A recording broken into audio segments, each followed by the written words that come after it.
No boundaries, no respect. You learned to be alone. You found peace in the silence. You discovered that your own company is enough. But now that you're stepping back into the world with this new clarity, there's something you're going to notice with a sharpness you didn't have before. Everyone has access to you. No restrictions, no filters, not a single closed door. In the last episode, you did something most people never do. You sat with yourself in silence. You faced what comes up when the noise stops. You discovered that solitude isn't the enemy they told you it was, but the laboratory where you build yourself. You established your solitude system. 10 minutes daily, 1 hour weekly, 1 afternoon monthly. And you started growing deep roots in the silence you'd always avoided. But now that you have that clarity, now that you know who you are when nobody's watching and what you want when nobody's influencing you, there's a problem that becomes impossible to ignore. A problem that was always there but that you couldn't see before because you didn't have the clarity to see it. A problem that, if you don't solve it, is going to destroy everything you've built in 8 episodes of inner work with the same efficiency that water destroys a house with no foundation. The problem is that you have no boundaries. Your life is a territory with no fences, no doors, no barrier of any kind separating what's yours from what belongs to others. Anyone can walk into your time whenever they want. Anyone can access your energy whenever they please. Anyone can dump their problems, their emergencies, their expectations, their demands at your door, and you pick them up obediently as if it were your obligation to carry everything others decide to leave there. Your boss calls you at 10 at night and you answer. Not because it's a real emergency, because you never established that after a certain hour your time is yours and isn't available to anyone. Your friend asks you for a favor you don't want to do, and you say yes with a smile that hides a resentment that's going to grow until it explodes at the worst possible moment. Your family demands time you don't have, time you'd need for yourself, for your productive solitude, for your rest, for your life. And you give it without a word, even though it means stealing it from yourself, because the guilt of saying no weighs more than the exhaustion of saying yes. Your partner crosses a line that bothers you, says something they shouldn't say, does something they shouldn't do, and you back down instead of pointing out the line with firmness. Because conflict scares you more than the slow erosion of your dignity. An acquaintance asks you for money that you know, with absolute certainty, they're never going to pay back. And you lend it because the discomfort of saying no gives you more anxiety than the certainty of losing that money. A coworker dumps tasks on you that aren't yours, that aren't in your job description, that belong to them and not to you. And you accept them in silence because pushing back might create conflict, and conflict, any form of conflict, terrifies you more than the exhaustion of doing 2 people's work on 1 person's salary. Every single one of those situations, and you know these are real situations that happen in your life with a frequency you should find. Alarming is an invasion of your territory. A violation of a boundary that doesn't exist because you never set it. And every time it happens, you lose something. Not something abstract, something concrete and measurable. You lose time you'll never get back. You lose energy you needed for what actually matters. You lose a piece of self-respect that keeps eroding with every yes that should have been a no. You lose trust in yourself because a part of you knows every time you give in that you're betraying yourself. And the most devastating part of all, you lose what you built in the previous episodes. You systematically lose, piece by piece, the inner structure you raised during 8 episodes of deep work. The acceptance from episode 1 dissolves when you accept situations that are clearly unacceptable just because you're afraid to say no. The honesty from episode 2 gets corrupted when you lie about what you really want and what you really think to avoid confrontations that feel more terrifying than the lie. The freedom from episode 3, that freedom it cost you so much to win by dropping weight that wasn't yours to carry, gets lost when you voluntarily load yourself up with other people's weight that they pile on your shoulders because they know you won't push back.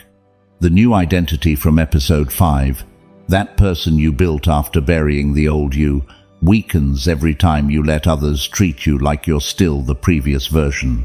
The version with no voice, no standards, no ability to say enough. The action from episode 6 gets wasted when your limited energy goes to tasks others impose on you instead of being invested in what you're actually building. The emotional mastery from episode 7 shatters when you explode after weeks of accumulating silent resentment over things you accepted without wanting to accept and swallowed without wanting to swallow. And the sacred solitude from episode 8, that solitude you need so badly to keep your roots deep, becomes an impossible luxury when every minute of your time is committed to satisfying everyone's demands except your own. Everything you built in 8 episodes is in permanent danger as long as your life is a territory without boundaries. Because a territory without boundaries isn't a territory, it's no man's land. It's a space where anyone can walk in, take whatever they want, and walk out without consequences. And that's exactly what's happening with your life, with your time, with your energy, with your inner peace, with everything that has real value. Anyone walks in whenever they want. Anyone takes what they need. Anyone dumps their emotional garbage at your door, and you say nothing. You protect nothing. You defend nothing. Because they taught you, since you were a child, that saying something, that setting a boundary, that defending your territory would be selfish, confrontational, inconsiderate, wrong. They taught you that being a good person means having no doors, and that teaching has destroyed you. The Stoics understood that protecting the inner world is just as important as building it. That building without protecting is like raising a house with no roof. Everything you put inside is going to be destroyed by the first storm that comes through. Marcus Aurelius constantly wrote about the need to protect his mind from the opinions and demands of others who wanted to dictate how he should think, feel, and act, not because he was paranoid, because he understood that without that active protection, his mental clarity would be invaded and corrupted by the agendas of those around him.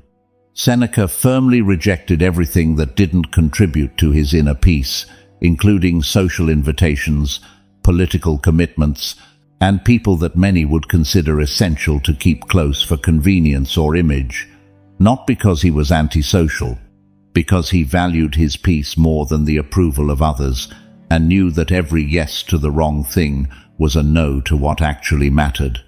Epictetus taught that prohairesis, the faculty of choice, the ability to decide what enters and what doesn't enter your life, is the most sacred thing you possess as a human being. More sacred than your money, than your reputation, than your relationships, than anything outside of you. And that protecting that faculty isn't selfishness. It's the highest and most unavoidable responsibility you have to yourself.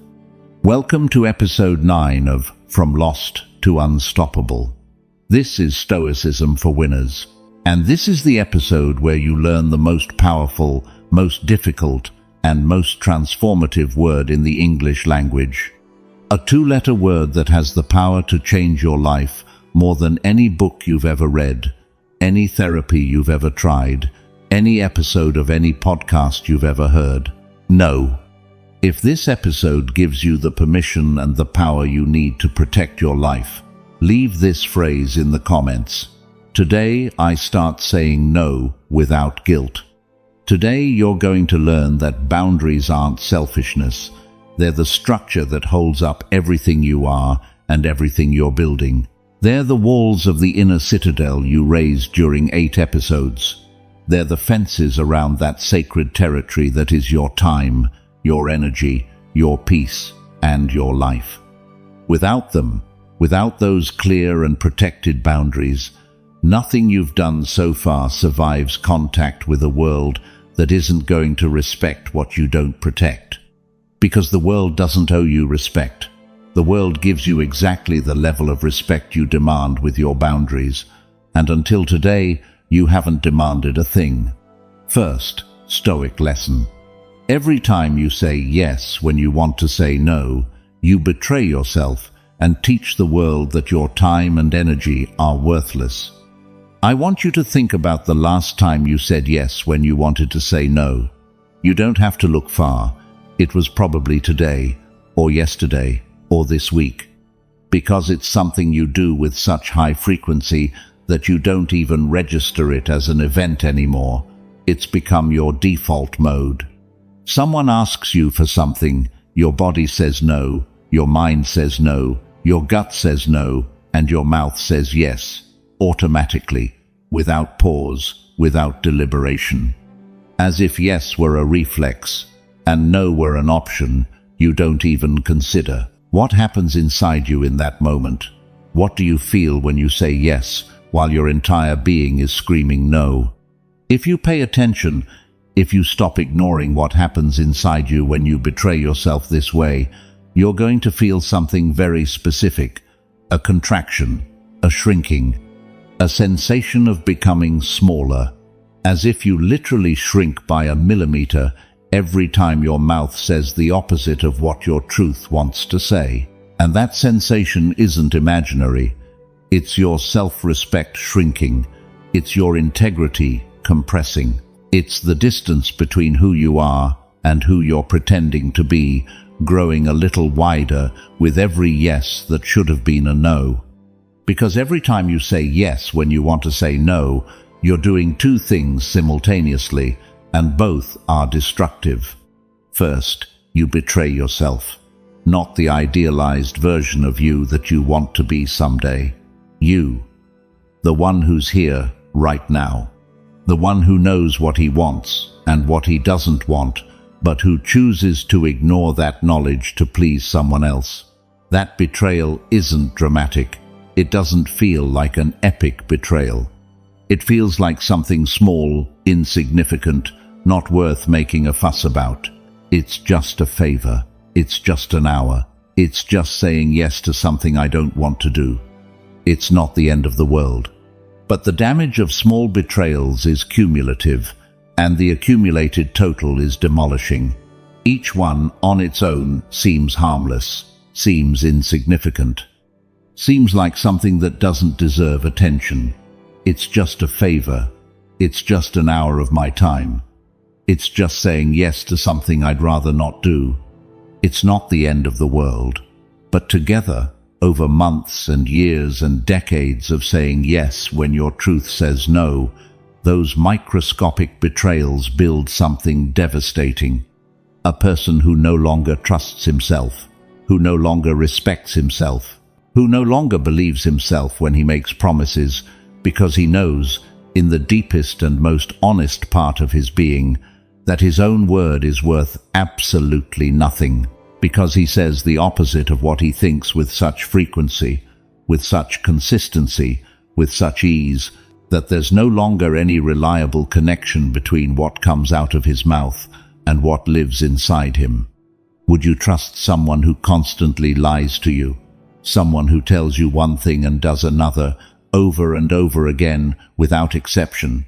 Would you respect someone whose word proved to be completely meaningless because it never matches their actions? Would you give credibility to a person whose yes doesn't mean yes, and whose no is a word that doesn't exist in their vocabulary? Probably not. Never. But that's exactly what you do to yourself, day after day, with every yes that should have been a no. You lie to yourself with every false acceptance. You contradict yourself with every commitment you didn't want to make. You prove to the only person you can never escape from yourself that your word has zero value. And then you wonder why you don't respect yourself. why you have no confidence, why you feel like something fundamental is broken inside you. What's broken is the trust between you and yourself. And you broke it. Yes after yes, betrayal after betrayal. Every time you chose the comfort of pleasing someone else over the integrity of being honest with yourself. Second, you teach the world that your time and energy are worthless. And this second consequence is just as destructive as the first, but operates on a different dimension. Because the world learns from you how to treat you, not from what you say you deserve, not from what you internally think you're worth, not from the affirmations you repeat in front of the mirror every morning.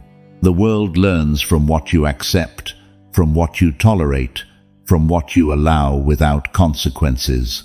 Those are your real instructions to the world about how to treat you. If you accept a call at 10 at night for something that could perfectly wait until morning and you answer with kindness, you taught that person your evening is available to them whenever they please. If you accept doing favors you don't want to do without setting any condition or expressing any cost, you taught that person your time is at their disposal free of charge. Like an unlimited resource they can help themselves to whenever they want. If you accept carrying work that isn't yours, that belongs to a co-worker or a boss who should be doing it themselves, without saying a single word of protest, you taught your entire work environment that you're the person who absorbs what nobody else wants to do. The human cushion where everyone dumps their loads. Every yes you give when you wanted to give a no is a lesson you're teaching the world about your value. And the lesson you've been teaching, repeated hundreds and thousands of times throughout your adult life, is this: my time is worthless. My energy is available to anyone who asks. My needs are less important than everyone else's. You can take from me whatever you want, whenever you want, however you want, without giving anything in return and without any consequence. That's the lesson. That's what the world has learned from you over years of watching your actions, not your words. And the world, obediently, treats you accordingly. Not because it's cruel, not because the people around you are evil, because you taught them, with the consistency of a dedicated teacher, exactly how to treat you. And they learned the lesson you gave them. You can't blame the student for learning what the teacher teaches. Marcus Aurelius understood this with the depth of someone who received constant demands from every sector of the empire. Everyone wanted his time. Everyone wanted his attention. Everyone wanted his approval. Everyone believed their matter was the most urgent, the most important, the one that deserved the emperor's priority. And Marcus Aurelius, who could have said yes to everything because he had the power and the resources to do it, deliberately chose what to say yes to and what to say no to. He protected his time for reflection. He protected his energy for the decisions that truly mattered, not because he was selfish, because he knew that an indiscriminate yes to everything is actually a no to what matters. Epictetus put it in terms that leave no room for ambiguity. If you want to be free, do not desire what depends on another, and do not submit to what another imposes on you. Every time you say yes when you want to say no, you're submitting to what another imposes on you. You're surrendering your freedom of choice to serve someone else's agenda. You're putting someone else's needs above your own, not out of love or genuine generosity, but out of fear. Fear of rejection, fear of conflict, fear of being seen as selfish or as a bad person, fear of being alone if you say no and the other person decides to leave, fear of the consequences of defending what's yours. And that fear, not the person asking you for something, not the situation pressuring you, is your real master. It's what truly controls you. It's the invisible chain that keeps you saying yes when your entire being wants to scream no. Your assignment for this lesson is to start recognizing the pattern. For the next 3 days, every time you say yes to something, ask yourself a question immediately after. Did I want to say yes, or did I say yes out of fear of saying no? You don't need to change anything yet. Just observe. Just register the staggering frequency with which you betray yourself to avoid the discomfort of a no. Just count how many times a day, your mouth says the opposite of what your inside wants to say. That number, when you see it written down after 3 days of honest observation, is going to hit you. Because it's not 2 or 3 times, it's dozens of daily micro-betrayals that have been so completely normalized they've become invisible. And the invisible, as we've learned in this series, can't be changed. The visible can. So the first step, the essential step, is to see. To see with clarity how much and how often you betray yourself. After seeing, we'll act. But first, the honesty of observing without judging and without running from what you see. Second Stoic lesson. People don't disrespect you because they're bad people. They disrespect you because you taught them they can do it without consequences. This lesson is going to be uncomfortable.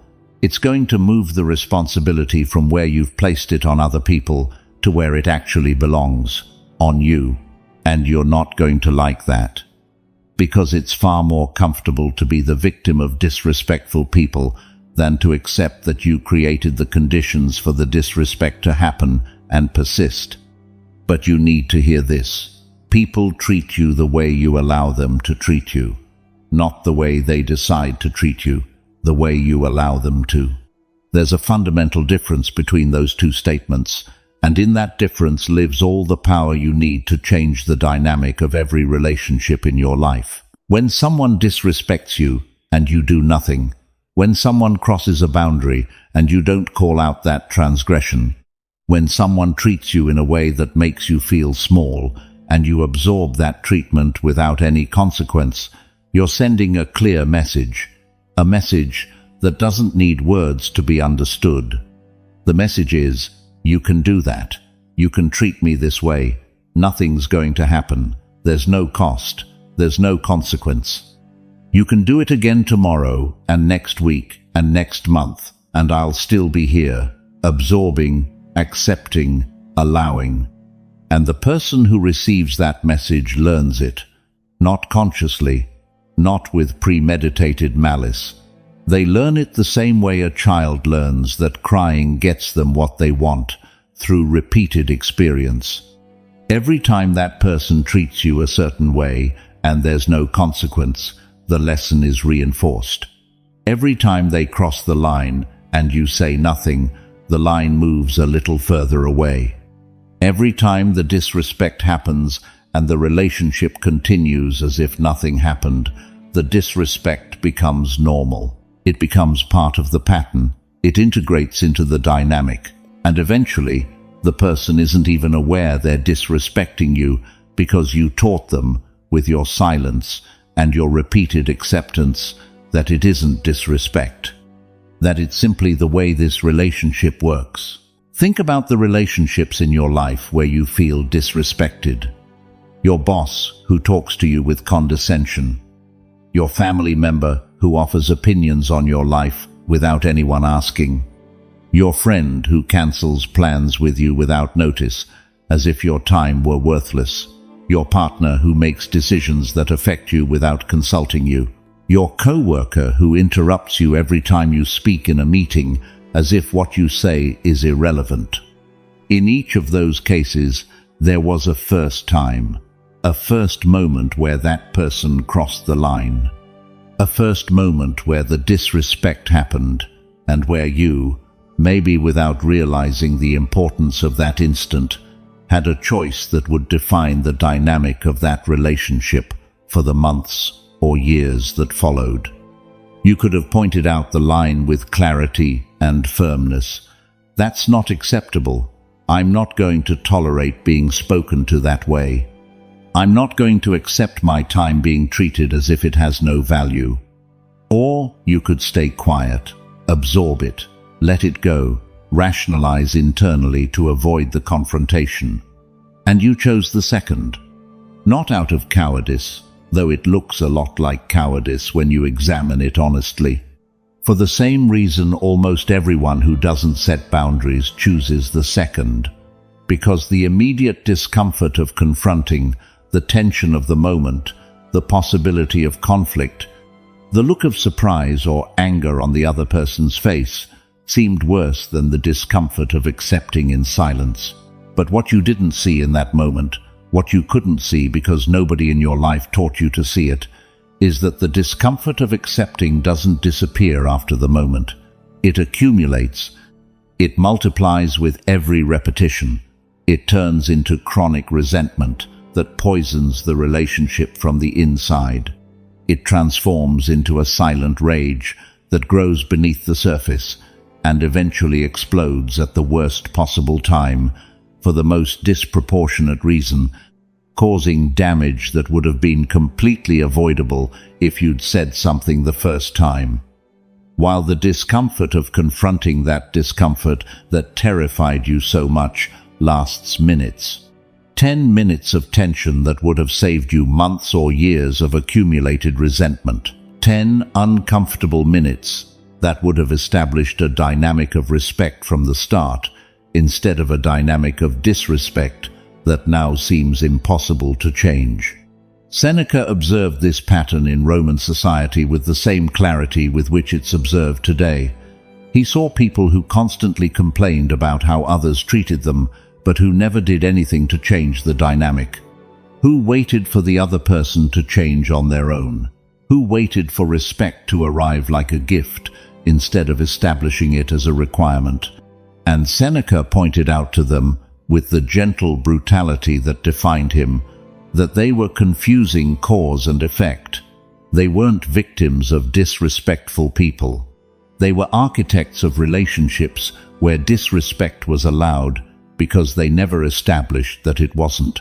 Marcus Aurelius, from his position as emperor, understood the mechanism of respect and its boundaries perfectly.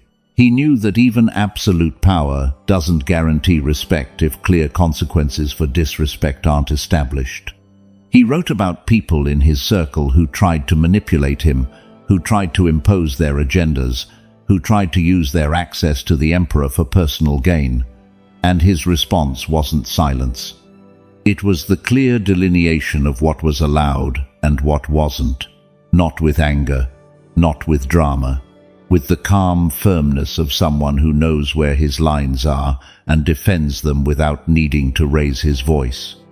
Epictetus taught that the way others treat you is information about what you've allowed, not about what you deserve.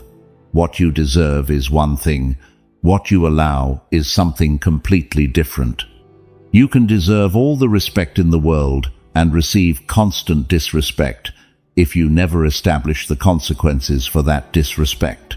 Deserving without protection is a nice concept that changes nothing in practice.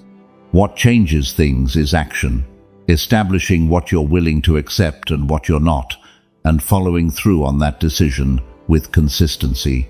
There's a truth that's hard to accept, but that you need to absorb completely. You cannot change how other people behave. That's outside your control. It's the dichotomy of control in its most direct application.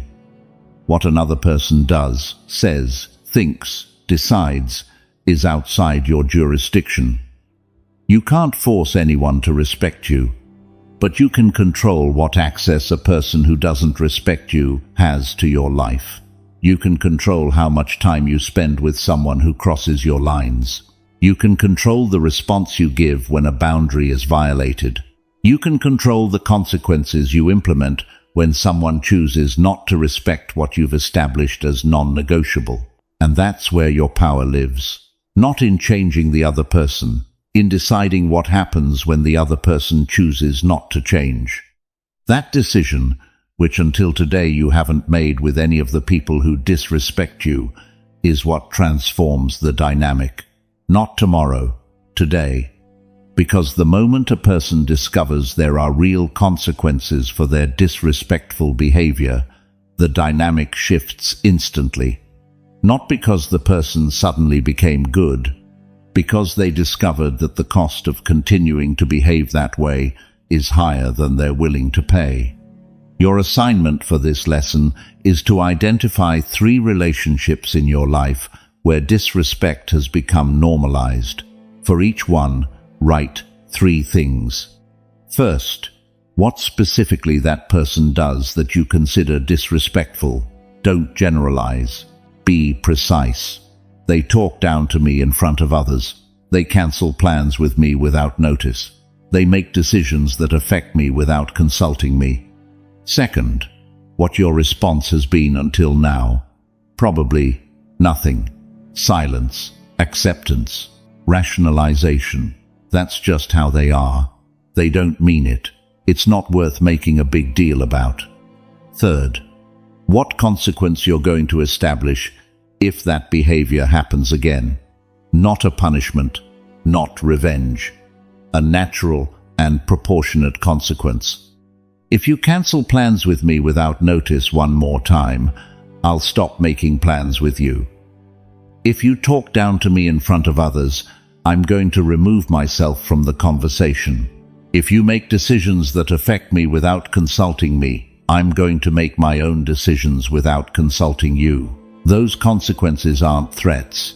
They're information. You're informing the other person what the rules of access to your life are. And when you communicate them calmly and enforce them consistently, the respect you've been waiting years for in vain is going to show up. Not because the person changed their nature, because they discovered that with you, disrespect has a cost they'd rather not pay. Third, Stoic. Lesson. Marcus Aurelius was the most powerful man in the world and still wrote about the importance of protecting his mind from the opinions and demands of others. If anyone didn't need boundaries, it was Marcus Aurelius. He was the emperor of Rome, the most powerful person on the face of the earth in his time. He could do whatever he wanted. He could ignore whoever he wanted. He could silence any demand with a gesture. He could eliminate any uncomfortable opinion with an order. He had the absolute power to never need to say no, because he could simply act without anyone daring to question him. And yet, his meditations are filled with reminders to himself about the need to protect his mind, to set boundaries on what he allowed into his inner space, to actively filter the opinions, the demands, the expectations, and the pressures of those around him, not because he lacked the power to override them by force, because he understood that external power doesn't protect your inner world, that you can be the most powerful man on the planet and have a mind completely invaded by other people's agendas if you don't establish internal boundaries about what you let in and what you don't. He wrote to himself, "You have power over your mind, not outside events. Realize this, and you will find strength." That statement isn't just philosophy. It's a declaration of boundaries. It's Marcus Aurelius telling himself, "What others do, say, think, demand is outside my control. But what I allow into my mind, what I choose to process, what I decide to give weight to, that is within my power. And I'm going to exercise that power actively." Think about what that means for your life. If the most powerful man in the world needed to constantly remind himself of the importance of protecting his mental space, of filtering what came in and what didn't, of setting boundaries on the demands others placed on his attention and his energy, what makes you think you can live without those boundaries? You, who don't have the power to silence anyone with a gesture. You, who are surrounded by people with unlimited access to your time, your attention, your emotional energy, your mental space. You, who every day receive hundreds of stimuli, demands, opinions, notifications, messages, requests, expectations, and who have no active filter to decide which ones deserve your attention and which don't. Marcus Aurelius applied a filter you can start using today. Faced with every demand, every opinion, every requirement that came to him, he asked himself a simple but devastating question. Is this within my control? Is it my business? Does it deserve my energy? If the answer was no to any of those three questions, he didn't give it his attention. Not because he was cold, because his mental energy was a finite and precious resource that couldn't be wasted on things that weren't his responsibility or that he couldn't change. You don't do this filtering. You have no active system of mental protection. You let everything in, without exception, without evaluation, without a single moment of pause where you ask yourself whether what's trying to enter your mind deserves to be there. Everyone's opinions about your life walk in freely, as if every person who crosses your path has an automatic right to weigh in on your decisions, your relationships, your career, your way of living.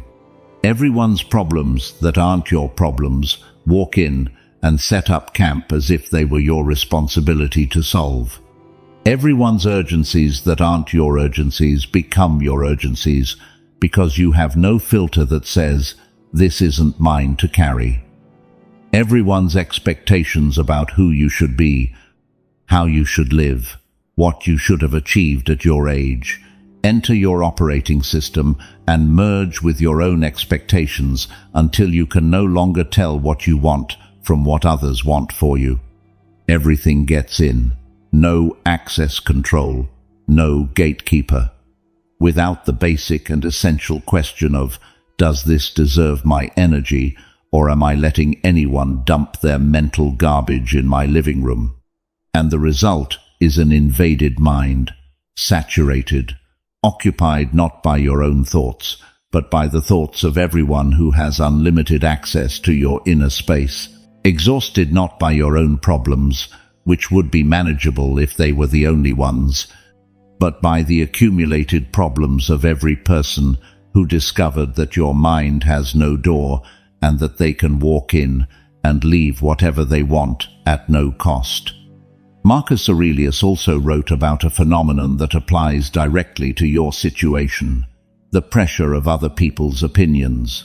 He said that we dedicate an absurd amount of mental energy to what others think of us, that we live adjusting our behavior, our decisions, our entire lives to satisfy opinions that nobody asked us for and that we can't control, and that this dedication of energy to the uncontrollable is the source of an enormous portion of our exhaustion and our unhappiness. How much of your daily energy goes to worrying about what others think of you, to anticipating how they'll react to your decisions, to modifying your behavior to fit the expectations of people whose opinion, if you're brutally honest, shouldn't matter that much? That energy you spend managing other people's perceptions is energy you're stealing from your real life, from your real projects, from the people who actually matter, from yourself, and you're stealing it voluntarily, without anyone forcing you, because you don't have a boundary that says, other people's opinions about my life don't deserve more than 30 seconds of my attention. Seneca reinforced this idea from his own experience. He said that most people live as if they have a permanent audience evaluating them, as if there's an invisible tribunal grading every decision, every word, every act, and that this sensation of being constantly evaluated produces a paralysis where you don't do what you want, but what you think the audience would approve of. That paralysis is the absence of mental boundaries. It's the door flung wide open, where everyone's opinions walk in and install themselves in your decision-making system as if they had a right to be there. Epictetus put it with his usual bluntness. Are you worried about what so-and-so thinks of you? Do you worry about what a stranger passing on the street thinks? No. Then why do you give power to someone's opinion about your life when that opinion changes nothing about who you really are? Other people's opinions of you don't define you. They don't change your value, They don't alter your reality, they're noise. And if you don't set a boundary that stops that noise from entering your mind and becoming the background music for all your decisions, you're going to live your entire life conducted by an orchestra you didn't choose, playing a song that isn't yours. Protecting your mental space is the most important boundary you can set because it affects every other one. If your mind is invaded by other people's opinions, demands, and expectations, you don't have the clarity to set boundaries in any other area. You can't say no to your boss if your mind is busy calculating what your boss will think of you if you say no. You can't set a boundary with your partner if your mind is consumed by the fear of what will happen to the relationship if you do. You can't protect your time if your mind is dominated by the guilt others installed in it to make sure you always say yes. Your assignment for this lesson is to start installing the Marcus Aurelius filter in your daily life. For the next 3 days, every time you feel something external demanding your mental energy, ask yourself the Emperor's 3 questions. First, is this within my control? If it's not within your control, it doesn't deserve more than a minute of your mental attention. You can acknowledge it exists without giving it the power to occupy your mind for hours. Second, is it my business? Your neighbor's opinion on how you raise your kids isn't your business. Your friend's financial problem when they ask you for money isn't your business to solve. Your co-worker's decision not to do their part isn't your business to compensate for. If it's not your business, don't give it access to your mind.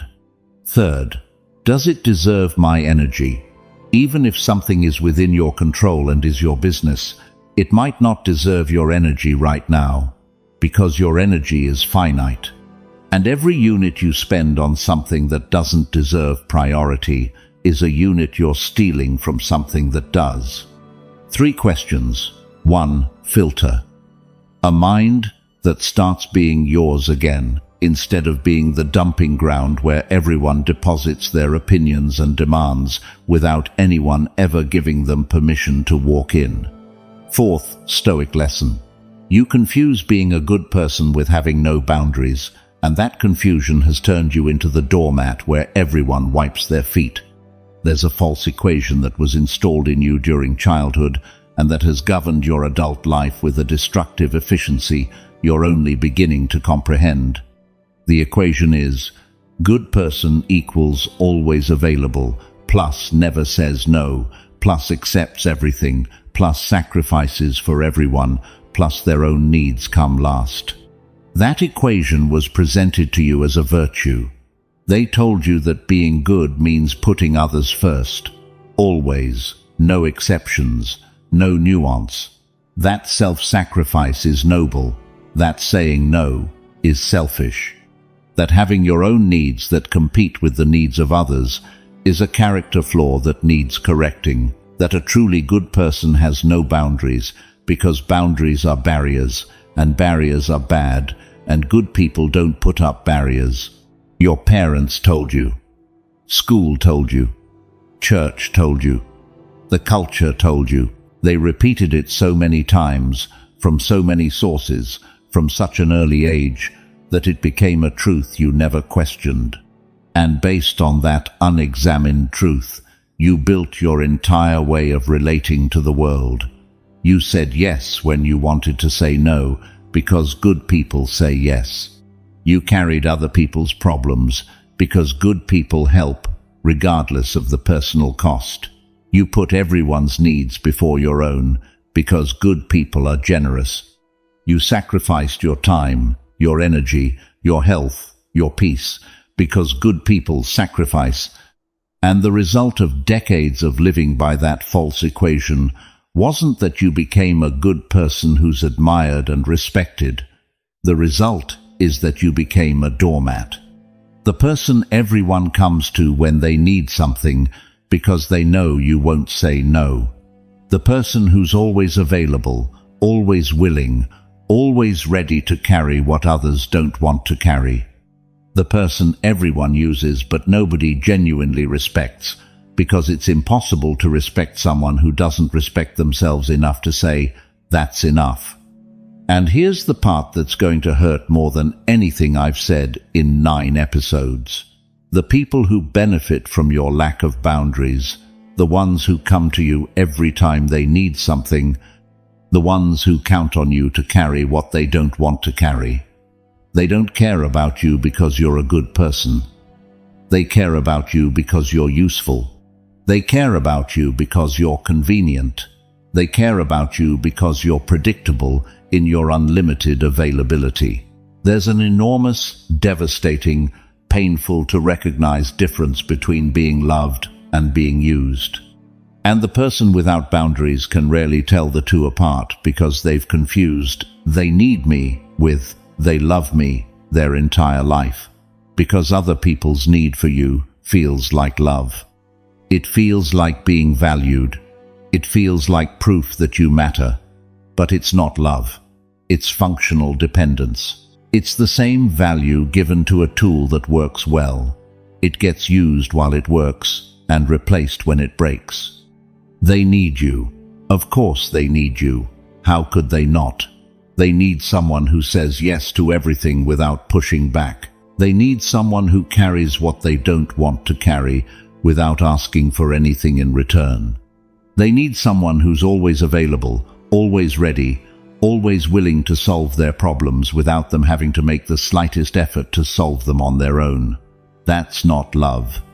That's not appreciation. That's not respect. That's pure convenience. And you are the most convenient person in their lives. The easiest and cheapest option for everyone who learned, because you taught them that they can take from you without limit, without cost, without reciprocity, because you're never going to say enough. The Stoics had a radically different understanding of what it means to be a good person. For them, a good person isn't someone without boundaries. It's someone with clear boundaries who consciously chooses when and how to help. A good person doesn't sacrifice indiscriminately for anyone. They sacrifice selectively for the right people at the right times, in ways that don't destroy their own ability to function and to keep being useful in the long run. Marcus Aurelius was probably one of the most genuinely good people to ever hold a position of power, and he had firm boundaries. He wasn't available to everyone. He didn't say yes to every demand. He didn't carry every problem that was brought to him. He chose. He discriminated. He filtered. Not because he didn't care, because he cared too much to waste his ability to help on things that didn't deserve that ability or that were someone else's responsibility to handle.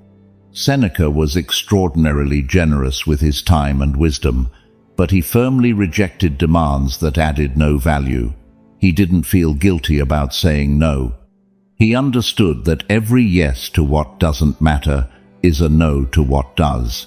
That his ability to be useful depended on his ability to select where to invest his usefulness. That generosity without discernment isn't generosity. It's self-destruction disguised as virtue. Epictetus taught that true goodness includes goodness toward yourself. That a person who destroys themselves trying to help everyone isn't good. They're irresponsible. Because they're sacrificing the only resource they have for doing good themselves on an altar of people-pleasing that doesn't produce real good, but dependence. The people you help without limits don't improve. They learn to depend on you, and you don't improve either. You burn out, you grow resentful, you drain yourself until you have nothing left to give, and the same people who depended on you abandon you because you're no longer useful.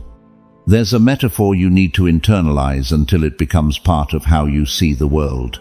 Think of your energy, your time, and your capacity to help as water in a well. That well holds a finite amount of water. It recharges, yes, but slowly.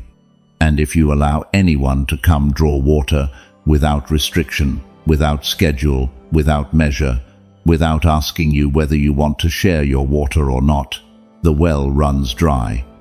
Inevitably, and when the well is dry, you can't help anyone. Not the ones who abused your generosity for years, and not the ones who genuinely needed your help and deserved it. Not even yourself. Everyone loses when the well runs dry. Absolutely everyone. The result of generosity without boundaries isn't more generosity. It's the total extinction of your capacity to be generous. A boundary isn't selfishness. It's the cover on the well that prevents it from being emptied through indiscriminate use. It's the regulation that ensures there's enough water for those who truly need it and deserve it, including you, who also need to drink from your own well instead of allowing it to be wasted on those who take it, not because they value it, but simply because it's free and available, and nobody tells them they can't. The confusion between goodness and lack of boundaries has another consequence you need to see. It generates chronic resentment, because every time you say yes when you want to say no, every time you sacrifice when you don't want to sacrifice, every time you put someone else's needs before yours, not out of genuine generosity, but out of obligation or fear, a part of you registers the injustice, registers that you're betraying yourself, registers that what you're doing isn't what you want to do. And that registration becomes resentment, a resentment that grows with every act of false goodness until it explodes in ways that completely contradict the image of a good person you've so carefully constructed. The person without boundaries isn't the kindest person in the group. They're the most resentful. The one who smiles on the outside while boiling on the inside. The one who says yes with their mouth while their insides scream no. The one who someday, when the resentment hits critical mass, is going to explode in a way so disproportionate that everyone around them is going to ask, what happened to them? Without realizing that what happened was years of false goodness accumulated until it burst. Your assignment for this lesson is to rewrite the equation. The false equation says, good person equals no boundaries. The real equation says, good person equals clear boundaries plus selective generosity plus preserved capacity. I want you to think of 3 situations this week where you said yes out of obligation, not out of a genuine desire to help. 3 situations where the goodness you displayed wasn't goodness, but fear of conflict dressed up as virtue. And for each one, I want you to write what you would have said if you were genuinely free of the false equation. Would you have said yes, gladly, or would you have said no, firmly and without guilt? The answer to that question is going to show you how much of your goodness is real and how much is a disguise to avoid the discomfort of protecting yourself. 5th Stoic lesson. A boundary isn't a wall to push others away. It's a door that you decide when to open and when to close. There's a misunderstanding about boundaries that I need to dismantle right now, because if I don't, everything we're working on in this episode could twist into something it's not. The misunderstanding is believing that setting boundaries means building walls, that establishing a boundary means closing yourself off from the world. That saying no means turning into an impenetrable fortress where nobody can get in and where you're locked in bitter, defensive isolation. That's not what I'm proposing. That's not what the Stoics taught. And that's not what you need. A wall is a permanent barrier. It has no opening. It has no discrimination. It doesn't distinguish between who deserves to come in and who doesn't. It blocks everything, the good and the bad, love and abuse, connection and invasion. A wall protects you, but also isolates you. It keeps you safe, but also keeps you alone. It spares you the pain, but also spares you the life. A boundary is something completely different. A boundary is a door with a lock, and you hold the key. You decide when it opens and when it closes. You decide who comes in and who stays out. You decide which demands deserve your attention and which don't. You decide how much energy you share and with whom. It's not a blind barrier. It's a conscious and intelligent filter that allows access to what nourishes you and blocks access to what destroys you. The difference between a wall and a door is the difference between isolation and protection. Isolation disconnects you from everything. Protection lets you connect selectively with what's worth it, while keeping out what harms you. Isolation is reactive. It comes from fear and wounds. Protection is proactive. It comes from clarity and self-respect. Isolation says, I don't trust anyone. Protection says, I trust my ability to distinguish who deserves my trust and who doesn't.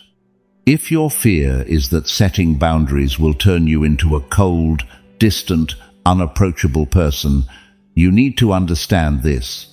Well-set boundaries don't push the right people away. They draw them closer. Because when you have clear boundaries, the people around you know exactly what they can expect from you and what they can't. They know where your lines are. They know what behavior is acceptable and what isn't. And that clarity, far from damaging relationships, improves them dramatically. Because ambiguity is the ground where misunderstandings, resentment, and frustration grow. Clarity is the ground where mutual respect grows. The best relationships in your life, the ones that actually work, the ones that nourish you, are relationships where both sides have clear boundaries, where both people know what's allowed and what's not, where nobody has to guess where the other person's lines are because the lines have been communicated clearly. Think about the relationships in your life that you respect the most. They're probably with people who have firm boundaries, people who know how to say no, people you can't manipulate or pressure because they're clear about what they accept and what they don't. You don't respect them less for their boundaries, you respect them more, because boundaries are a signal of self-respect, and self-respect generates respect in others. Marcus Aurelius didn't have walls, he had doors. He gave his full presence and generosity to those who deserved his attention, but he had clear criteria about which demands deserved his time and which didn't. He didn't block everything, he filtered, and that filtering allowed him to be extraordinarily generous with the people and causes that genuinely deserved it, because he hadn't wasted his energy on those that didn't. Seneca was accessible to his true friends and to his students. He gave them his time, his wisdom, his presence. But he was firmly inaccessible to favor seekers, to flatterers, to those who wanted his company not for who he was, but for what they could get from him.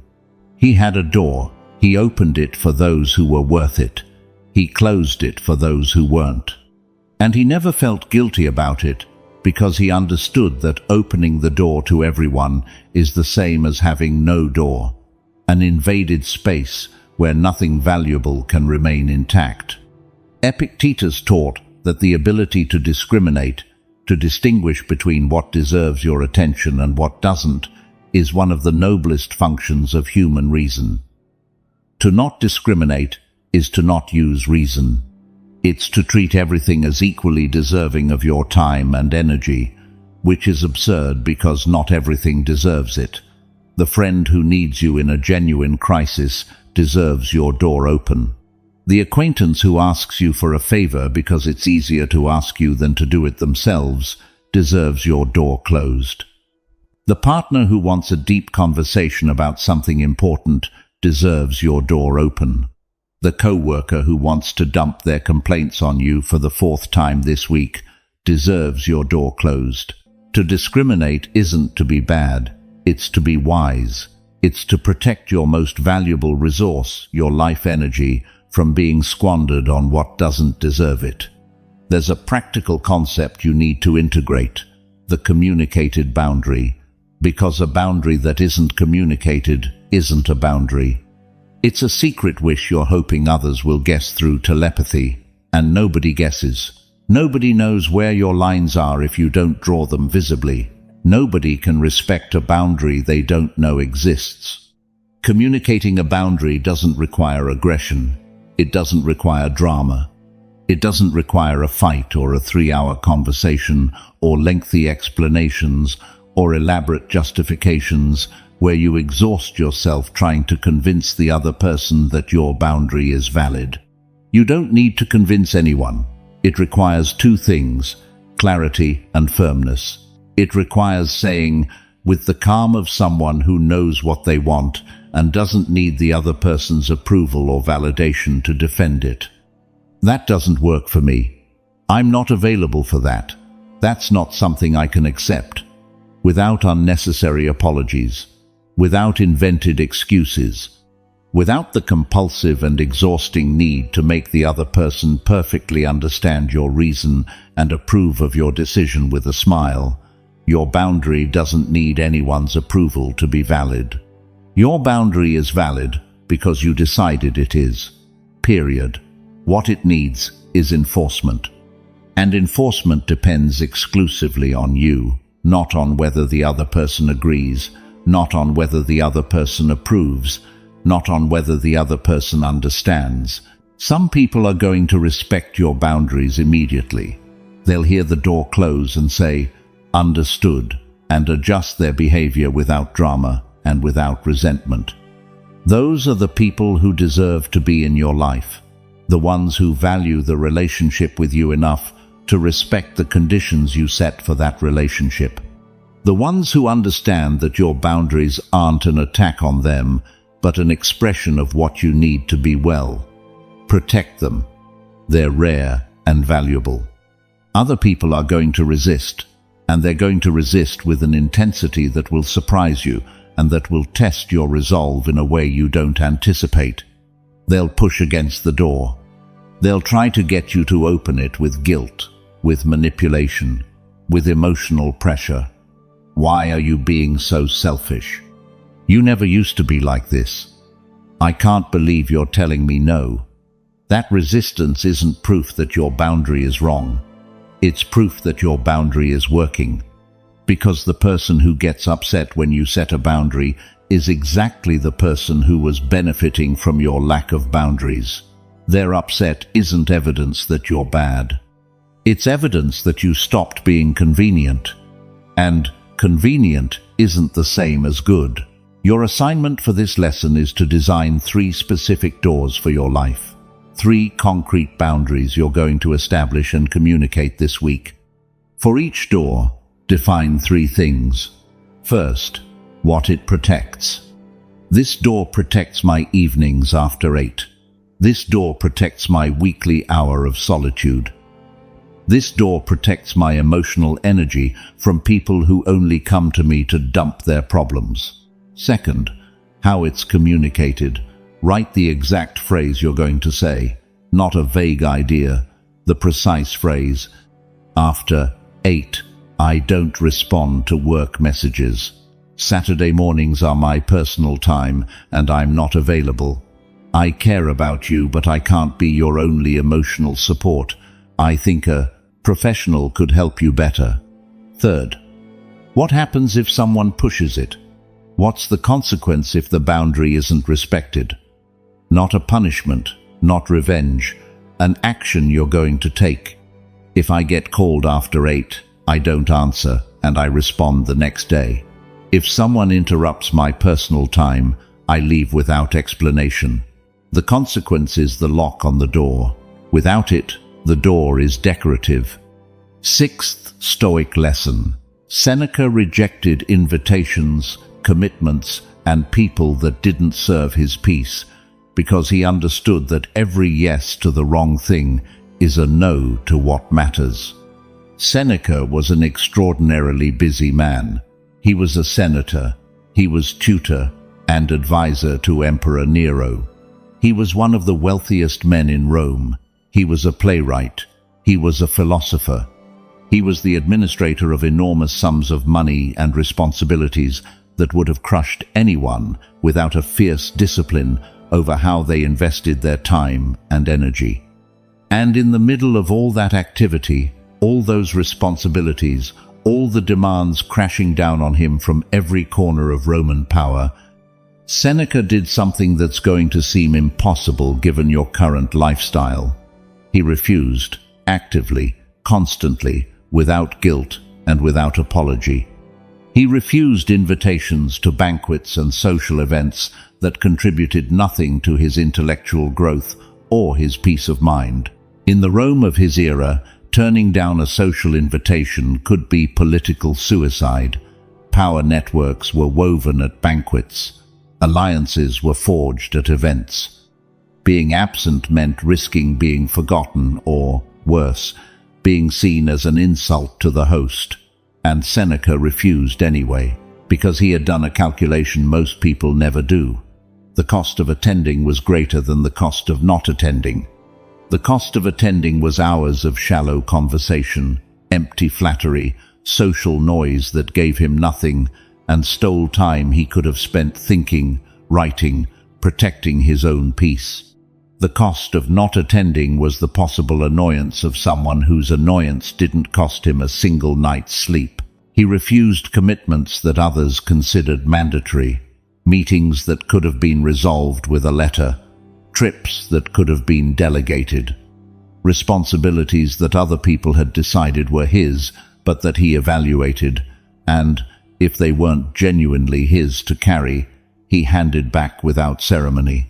Not because he was lazy, because he was brutally strategic with the scarcest resource he had, his living time. And he refused people. This is the part that makes everyone uncomfortable, because culture taught us that rejecting people is cruel. But Seneca didn't reject them out of cruelty. He rejected them out of discernment. He identified the people who only sought proximity to power, to wealth, to fame. The ones who wanted to be close not because of who he was, but because of what they could extract from him. The ones who drained his energy with constant complaints without ever implementing the advice he gave them. The ones who brought drama, conflict, and noise into his life without contributing anything that offset the cost. And he removed them, with firmness, with respect, but without ambiguity. Because he understood something you need to brand into your mind with letters of fire. Every yes to the wrong thing is a no to what matters. That sentence sounds simple, but it contains one of the most practical and most ignored truths about managing your life. Your time is finite. Your energy is finite. Your capacity for attention is finite. Every hour you dedicate to something is an hour you cannot dedicate to something else. Every unit of energy you spend on one person is a unit that's no longer available for another person or for yourself. There is no infinite time. There is no unlimited energy. There is a fixed budget that gets spent every single day and never comes back. And when you say yes to something that doesn't deserve your yes, when you accept a commitment that gives you nothing real, when you dedicate time to a person who only drains you without giving anything in return, you're not being generous. You're not being a good person. You're not being selfless. You are stealing resources from what matters and handing them to what doesn't. You are committing a robbery against yourself and against the people and the projects that genuinely deserve your attention. You're saying no to your family to say yes to a social obligation you don't care about and only attend out of sheer inertia or fear of the discomfort of cancelling. Your kids get less of you because an acquaintance who could have done perfectly fine without your presence got more. You're saying no to your personal project, that project that excites you, that gives you purpose, that's been waiting for months for the hours it deserves, to say yes to the extra work your boss dumped on you without asking. Work that isn't yours to do, but that you accepted, because pushing back requires a courage you still don't have. Your dream dies a little every time someone else's work receives the energy your dream needed.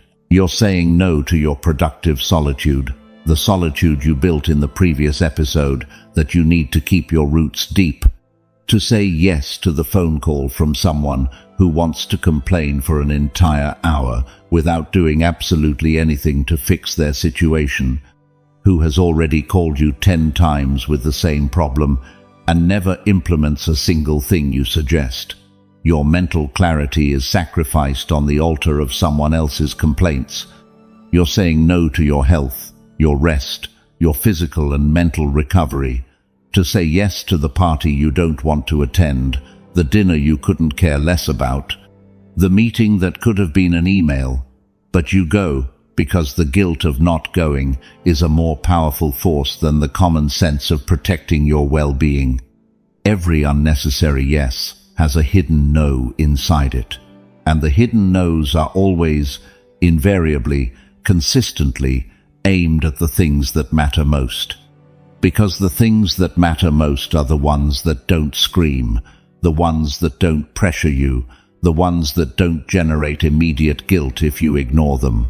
Your health doesn't call you at 10 o'clock at night, demanding attention. Your personal project doesn't emotionally manipulate you if you postpone it another day.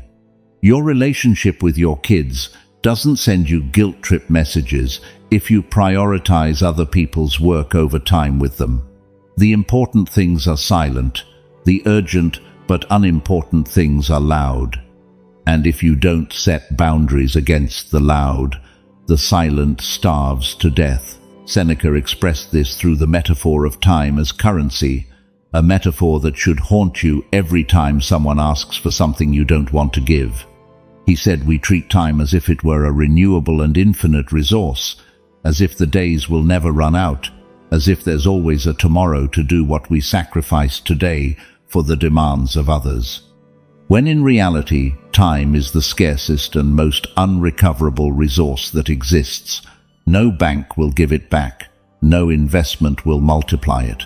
There is no way to recover the hours you gave away to commitments that didn't deserve a single minute of your existence. He said something that should be carved into every wall of your home, that if someone asked for your money with the same frequency, the same ease, and the same audacity with which they ask for your time, you would say no immediately. If an acquaintance asked you for $100 every week, you'd say no by the second week. But when they ask for your time, which is infinitely more valuable than money, because money can be recovered and time cannot, you say yes without thinking twice, as if your time were worthless, as if you had an infinite reserve that never runs dry, as if the hours of your life were so abundant you could hand them out to anyone who requests them without a single cost-benefit analysis. That absurd asymmetry between how fiercely you protect your money and how cheerfully you give away your time reveals the total absence of boundaries around the most precious and most unrecoverable resource you possess. Marcus Aurelius applied the same principle from his position as emperor. He didn't attend everything. He didn't answer every demand. He didn't give his energy to every person who requested it. He prioritized. And prioritization requires saying no, not as rejection, as protection of what deserves your yes. Every no Marcus Aurelius gave to a lesser demand was a yes he preserved for a greater one. Every no to the trivial was a yes to the essential. Every no to the urgent but unimportant was a yes to the important, though not urgent. Your assignment for this lesson is to take an inventory of your yeses from the past week. Write down every commitment you accepted, every favor you did, every hour you gave to something or someone. Don't edit. Don't judge yet. Just list. Then, next to each item, write one of two letters. Y, if you said yes because you genuinely wanted to. N, if you said yes when you wanted to say no. And for every N, write down what you implicitly said no to by saying yes to that. What did you lose? What did you sacrifice? What did you rob of time, energy, attention? When you see the hidden no's behind your unnecessary yeses, you're going to understand with painful clarity why your life feels empty, despite being full. It's full of the wrong things, and empty of the right ones. because you never learn to reject what doesn't matter in order to protect what does. Seventh Stoic lesson. You're afraid to set boundaries because you think people will leave you, but the ones who leave when you set boundaries are exactly the ones you needed to lose. This is the fear that rules everything. The fear behind every yes that should have been a no, behind every boundary you never set, behind every time you swallowed something unacceptable without saying a word. The fear that has kept you in relationships that destroy you, in jobs that exploit you, in family dynamics that suffocate you. A fear so deep and so ancient that you probably don't even recognize it as fear, but as common sense. The fear of abandonment. If I say no, they'll get angry. If I set a boundary, they'll stop talking to me. If I defend my space, they'll reject me.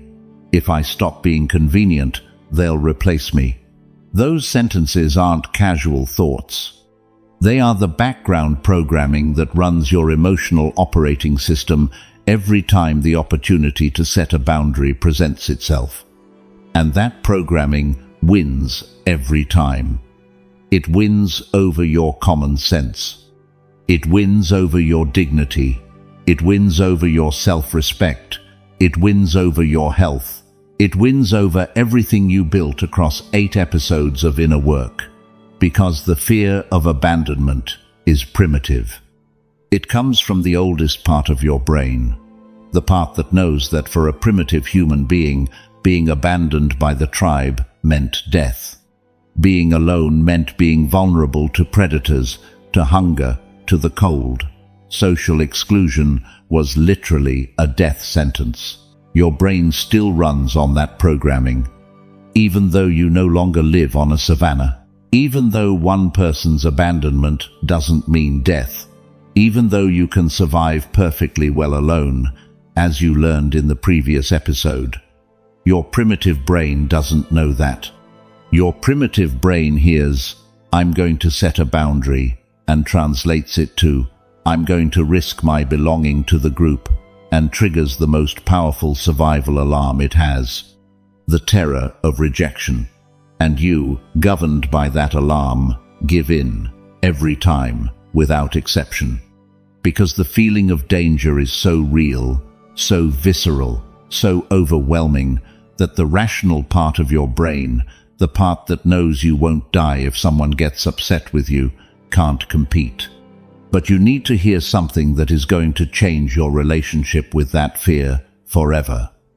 The people who leave when you set boundaries are the people you needed to lose. Read that sentence again. Let it sink in, because it contains a truth that sets you free. If someone is in your life only because you have no boundaries, only because you're convenient, only because they can take from you at no cost, that person isn't in your life for you. They're in your life for what they get from you. And the moment you stop giving without limits, the moment you set a condition, the moment you say, "This is not acceptable," that person reveals their true nature by leaving. You didn't miss out on anything by losing them. You freed yourself from something that was costing you more than it was giving you. The people who truly care about you, the ones who value who you are, and not just what they can get from you, don't leave when you set boundaries. They stay. And they don't just stay. They respect you more. Because they recognize that setting a boundary takes courage. They recognize that someone who respects themselves is someone worthy of respect. They recognize that a relationship with clear boundaries is a healthier, more honest, more sustainable relationship than one where one person gives without measure and the other takes without awareness. Boundaries are a natural filter for relationships, the most efficient and honest filter that exists. When you set them, relationships reorganize automatically without you having to do anything beyond holding your ground. The people who genuinely value you, who appreciate who you are, and not just what you do for them, move closer because they feel there's now a real foundation of mutual respect to build something solid and lasting on.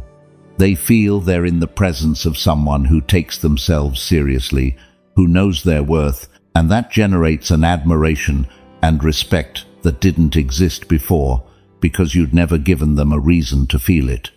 The people who were using you, consciously or not, pull away because they can no longer get what they wanted with the free and unlimited ease they had before. And their departure, which your fear tells you will be devastating, will be unbearable, will leave a void you can't fill, is actually the best cleanup your social life can go through. It's like cleaning out a closet full of clothes you never wear. It hurts to throw some things out because you're used to having them, but the space that opens up is exactly what you need to put in what actually fits. The relationships you lose by setting boundaries are clothes that never fit you. The ones you keep and the new ones that appear are the ones that fit perfectly.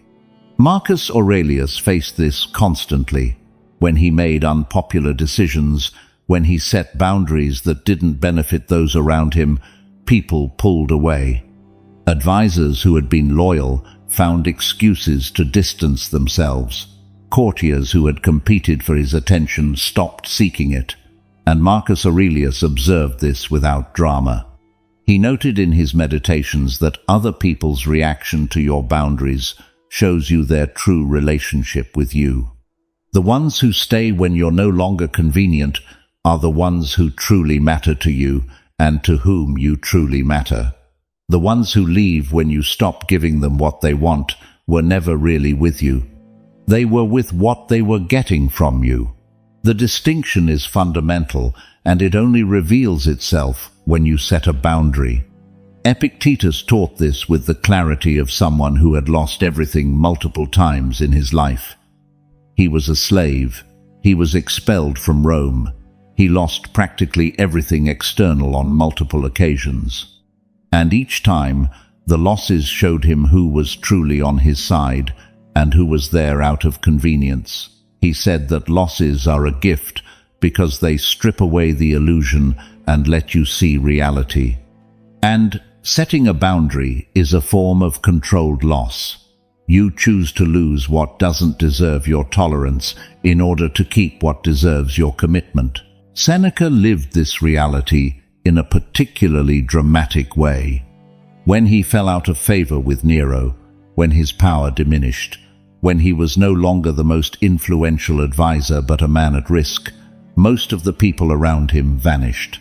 Those who had competed for his friendship stopped visiting. Those who had sought his counsel stopped writing. And Seneca, far from feeling devastated, felt clarity. He wrote that adversity is the true test of friendship, that in prosperity everyone wants to be close, and that only in hardship do you discover who truly cares about you. Your boundaries are going to function as that controlled adversity. They are going to show you who is truly with you and who is only with you as long as you remain useful.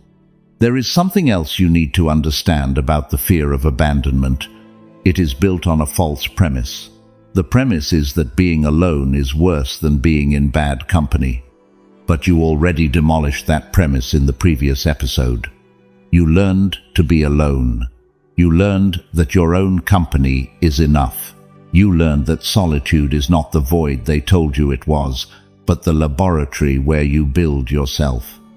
If you know how to be alone, if you don't depend on the company of others for your emotional well-being, the fear of abandonment loses its power over you. Because the implicit threat behind abandonment, being left alone, no longer terrifies you. You already faced it. You already discovered that you survive, that you don't just survive, you thrive in chosen solitude. From that place of inner strength, setting a boundary stops feeling like an existential risk and starts feeling like what it really is, an act of protection over the most valuable things you have: your time, your energy, your peace, your dignity, your life.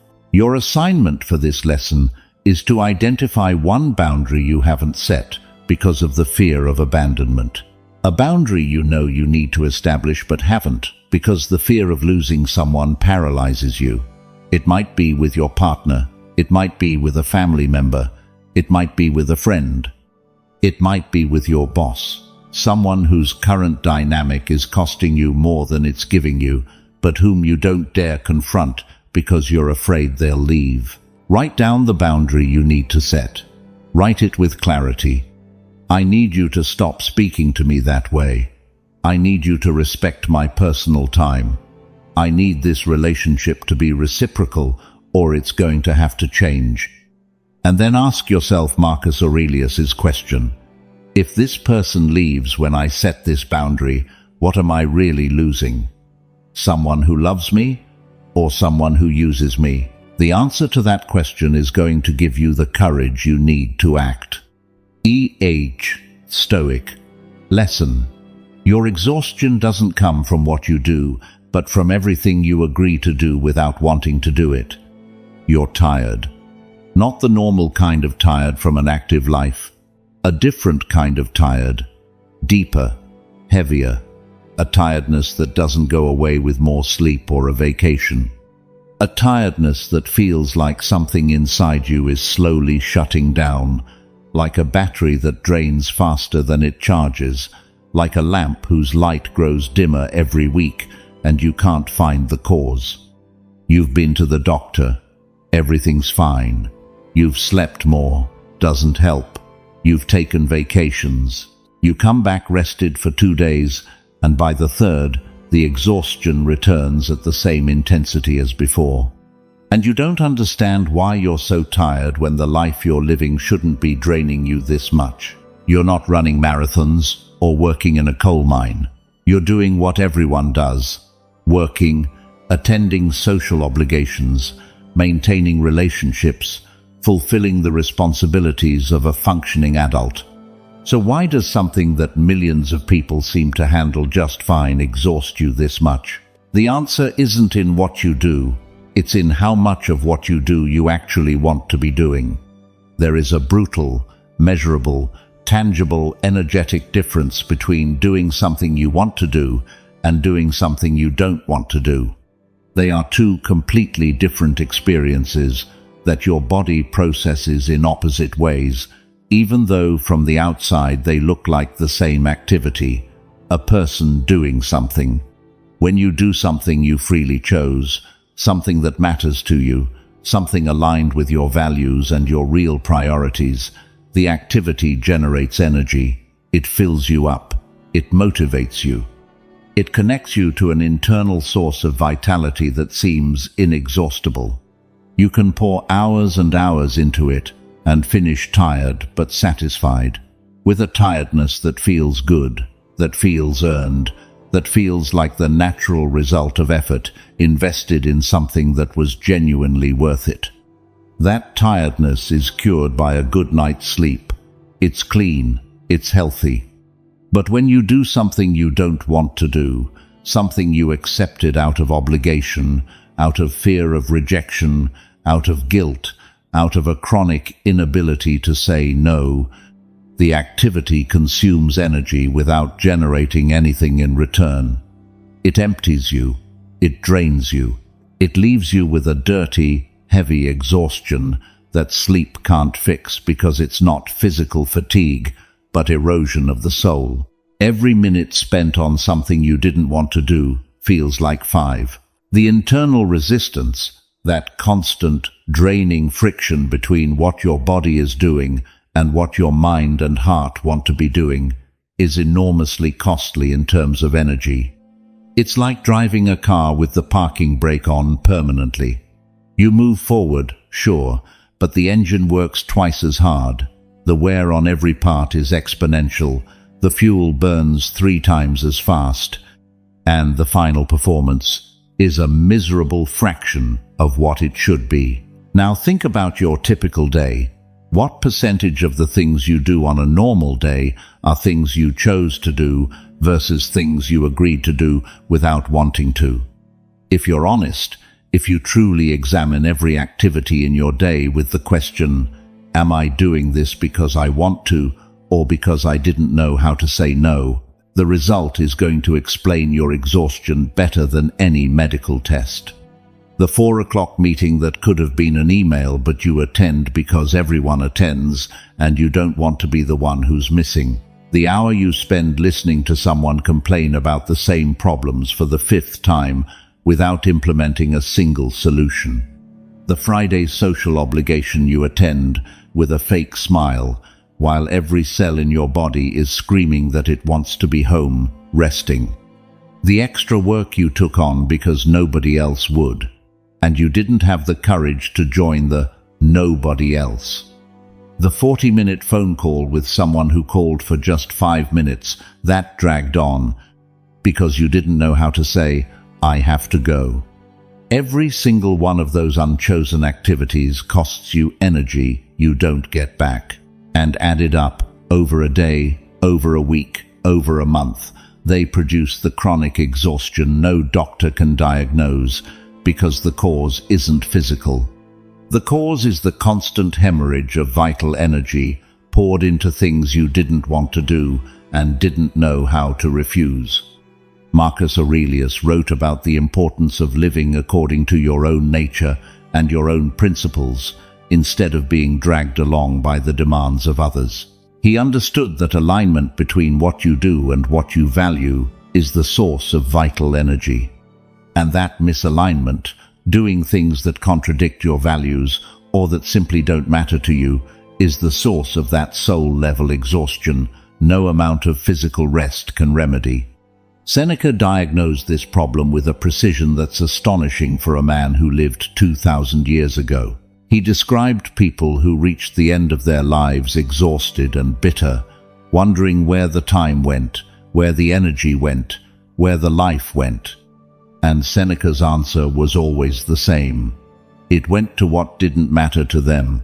Their lives slipped away attending to the demands of others, slipped away accepting commitments that gave them nothing, slipped away saying yes when their soul was screaming no, slipped away drop by drop, favor by favor, commitment by commitment, until one day they woke up old and empty and couldn't point to a single thing they had truly done for themselves in decades of existence, dedicated to satisfying everyone except themselves. Epictetus tied it directly to freedom. He said that a person who spends their life doing what others impose on them, regardless of whether the imposition comes disguised as a polite request or a social expectation, is not a free person. They are a person functionally enslaved by the inability to exercise their most fundamental right, to choose what to dedicate their time to choose where to invest their energy, to choose which commitments to accept and which to reject. That choice, that ability to say this yes, this no, based on your own criteria and not on the fear of displeasing someone, is what separates a free human being from one who merely exists, fulfilling everyone's agenda except their own. The exhaustion you feel is not a rest problem, it's a boundaries problem. You don't need more hours of sleep, you need fewer hours dedicated to things you don't want to do. You don't need longer vacations, you need ordinary days with fewer imposed activities and more chosen ones. You don't need more energy. You need to stop wasting the energy you have on things that steal it without giving you anything in return. There's a calculation Seneca used to do that I'm going to challenge you to do as well. He calculated the real cost of every commitment, not in money, but in lifetime. This dinner I don't want to go to costs me 4 hours of my life that I will never get back. Is it worth it? This unnecessary meeting costs me 1 hour I could spend writing. Is it worth it? This favor someone's asking for costs me half a day of energy I'm going to need for what actually matters. Is it worth it? When you calculate the real cost, when you see every unwanted commitment as hours of your irreplaceable life that you are giving away, the no becomes much easier to say. Your assignment for this lesson is to do an energy audit of your week. Take your schedule from the last 7 days and classify every activity into one of 3 categories. Green, things you did because you wanted to do them. Activities you chose that filled you up, that left you energized, or at least satisfied. Yellow, things you did out of legitimate obligation, working, fulfilling real responsibilities that can't be delegated. You didn't necessarily enjoy them, but they were necessary, and you know it. Red, things you did without wanting to do them. Commitments you accepted out of guilt, out of fear, out of an inability to say no. Activities that drained you without giving you anything meaningful in return. Hours you gave away because you couldn't defend yourself against the pressure of others. Count the red hours. That number is the cause of your exhaustion. That number is the amount of life you give away every week to things you didn't choose and that give you nothing. And that number is exactly what the boundaries you're learning to set are going to reduce. Not to 0, because life has unavoidable commitments you can't eliminate that are part of the responsibility of being a functioning adult. But of the current red hours in your week, most of them, if you're honest, the vast majority, could be eliminated with a single act of courage repeated as many times as necessary, saying no. Saying no to the commitment that gives you nothing. Saying no to the favor you don't want to do. Saying no to the demand that isn't yours to carry. And with every no, reclaiming an hour of life you can invest in what truly matters, in the green, in what fills you, instead of emptying you. Ninth Stoic lesson. Epictetus taught that we must protect our faculty of choice as if it were the most sacred thing we possess, because it is the only thing that is truly ours. Of all of Epictetus's teachings, this is the most radical and the most relevant to what we are working on in this episode, because it doesn't talk about boundaries with other people. It talks about something deeper. It talks about protecting the only thing that truly belongs to you in this life, the only thing no one can take from you unless you hand it over voluntarily, the only thing that separates a free human being from an enslaved one, regardless of external circumstances. Epictetus called it prohairesis, the faculty of choice, your ability to decide, to evaluate, to accept or reject, to say yes or say no, to determine what enters your life and what stays out. That faculty, according to Epictetus, is the most sacred thing you possess. More sacred than your money, than your reputation, than your body, than your relationships, than anything that exists outside of you, because everything external can be taken from you by force. Your money can be stolen, your reputation can be destroyed, your body can be chained, your relationships can end. But your ability to choose, your faculty to decide how you respond to what life puts in front of you, that you can only lose in one way, by surrendering it yourself. And you surrender it every time you say yes when you want to say no. You surrender it every time you allow someone else to make decisions that are yours to make. You surrender it every time you let the fear of rejection decide for you, instead of deciding for yourself based on your values and your priorities. You surrender it every time you accept something unacceptable without exercising your fundamental right to reject it. Every single one of those surrenders is voluntary. Nobody forces you to say yes. Nobody holds a gun to your head to make you accept what you don't want to accept. You choose to hand it over. You choose to give up your faculty of choice out of fear, out of guilt, out of the need to please, out of the inability to tolerate the discomfort of a no. Epictetus spoke from the most extreme experience possible. He was a slave. Every external freedom was literally stripped from him.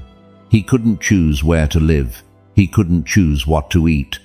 He couldn't choose when to sleep. He couldn't choose who to be with. But he discovered, under the most oppressive conditions imaginable, that there was something his master could not touch. Something that remained intact no matter how many chains they put on his body. His ability to choose how to interpret what happened to him. His ability to decide what meaning to give his suffering. His ability to internally accept or reject what was externally imposed on him. His prohairesis, intact, invulnerable, inaccessible to anyone who wasn't himself. And you, who have no physical chains, who are not a slave to anyone in the literal sense, who live in a society that guarantees you rights and freedoms Epictetus never had, have surrendered that faculty voluntarily. You have given it away to people who didn't even demand it with the force a master would have over a slave. You handed it over with a smile, with a, "Yeah, sure," with a, "Don't worry, I'll take care of it," with a cowardly silence where there should have been a brave word. You handed it to your boss every time you accepted without question a demand that wasn't yours to carry, every time you swallowed a legitimate objection, because the voice that says, "This isn't fair," was silenced by the voice that says, "Don't cause problems." You handed it to your family every time you let them decide how you should live your life, what career to follow, who to be with, how many kids to have, how to raise them, as if your life were a group project where everyone gets a vote except you. You handed it to your friends every time you caved to social pressure to do something you didn't want to do, every time you went somewhere you didn't want to be, because saying, "I'd rather not go," felt like an unforgivable transgression. You handed it to your partner every time you swallowed a comment that hurt you without pointing out that it hurt you, every time you accepted treatment that diminished you, because confronting it required a courage you couldn't find in that moment. You handed it to strangers on social media every time the opinion of someone you don't even know about your life altered your behavior, your mood, your perception of yourself. They didn't take it from you. You gave it, freely, repeatedly, consistently, for years, until you no longer remember what it feels like to exercise it. Until the idea of deciding for yourself, of choosing based on what you want and not on what others expect, feels strange and uncomfortable, like a muscle you haven't used in years that aches when you try to flex it. But it's still there. Atrophied, yes. Weakened by disuse, yes, but intact. Because prohairesis is not destroyed by not using it, it goes dormant. It hides behind the automatic patterns of people-pleasing you, developed as a social survival mechanism. But the moment you decide to use it, the moment you say a no that is genuinely yours, a no that comes from your center and not from your fear, you are going to feel it wake up. Like an electric current running through your entire body, like a lung filling with air after being compressed for years, you are going to feel what it feels like to be free, not free from circumstances, free from the self-imposed slavery of living according to the decisions of others. Marcus Aurelius protected his prohairesis with the discipline of a warrior protecting his primary weapon, because he understood that without it, without the ability to choose freely, everything else loses meaning. You can have all the power in the world, all the possessions, all the influence, but if your ability to choose is held hostage by the fear of rejection or by the need for approval, you are not free. You are a wealthy slave, a prisoner in a golden cell, someone who has everything except the only thing that matters: sovereignty over your own decisions. Seneca protected his prohairesis by actively rejecting anything that threatened his ability to freely choose how to live his life. He rejected social obligations that imposed predetermined decisions where he had no room to maneuver. He rejected relationships where he was expected to act in a certain predefined way without having the freedom to act differently if his judgment called for it. He rejected commitments that eliminated his margin of choice and turned him into an executor of other people's agendas instead of an architect of his own life. Not out of adolescent rebellion, not out of arrogance, out of the deliberate and conscious protection of the most valuable thing he had, his inner freedom to decide for himself how to live each day, each hour, each moment of his existence. He said something that perfectly summarizes the relationship between boundaries and freedom, that the person who cannot say no to anything ends up being a slave to everything, that the inability to reject is the inability to choose, and that the inability to choose is the exact definition of slavery, with the difference that, in this case, the master is not a person, but your own fear of displeasing. Your prohairesis needs active protection. It doesn't protect itself. It doesn't strengthen through osmosis. It is protected every time you exercise it. Every time you say no, when your fear wants you to say yes. Every time you choose based on your values instead of the expectations of others. Every time you reject what doesn't deserve your acceptance. Every exercise of your faculty of choice strengthens it like a muscle that gains strength with use. And every time you surrender it, every time you let someone else choose for you, it weakens a little more. Your assignment for this lesson is to exercise your prohairesis consciously and deliberately 3 times during the next week. 3 situations where you would normally say yes by default, and where this time you are going to stop, evaluate, and consciously choose. They don't need to be dramatic situations. They can be small. Someone asks you for something, and instead of saying yes automatically, you take 5 seconds to ask yourself, do I want to do this? Is it aligned with my priorities? Am I choosing or am I caving? And if the answer is that you're caving, practice the no, a small no, a calm no, a no that might not even generate conflict because the situation is minor, but a no that is yours. A no that comes from your faculty of choice and not from your autopilot of people-pleasing. 3 times in 1 week. 3 exercises of your prohairesis. 3 moments where you choose to be free instead of being convenient. And with each one, you are going to feel that dormant faculty begin to awaken. The atrophied muscle beginning to respond. The person who always said yes, beginning to discover they have a voice, and that voice has every right to say no. 10th Stoic lesson. Today you can start saying no without explanations, without guilt, and without fear, because whoever doesn't respect your boundaries doesn't deserve access to your life. We've reached the final lesson of this episode, and I want to give you something concrete you can use starting today, not tomorrow, not next week, today, because boundaries aren't set in theory. They're set in practice. And practice starts the next time someone asks you for something you don't want to give. I want to teach you the anatomy of an effective no. Because the problem isn't just that you don't say no, it's that when you try, you do it wrong. You surround it with apologies. You wrap it in excuses. You accompany it with endless justifications that give the other person material to argue against, to push harder, to find the crack in your armor and slip through it. An effective no has 3 characteristics. It's clear, it's brief, and it includes no justification. Clear means it leaves no room for ambiguity. It's not maybe. It's not let me see if I can. It's not let me think about it when you already know the answer is no, but you need time to gather the courage to say it.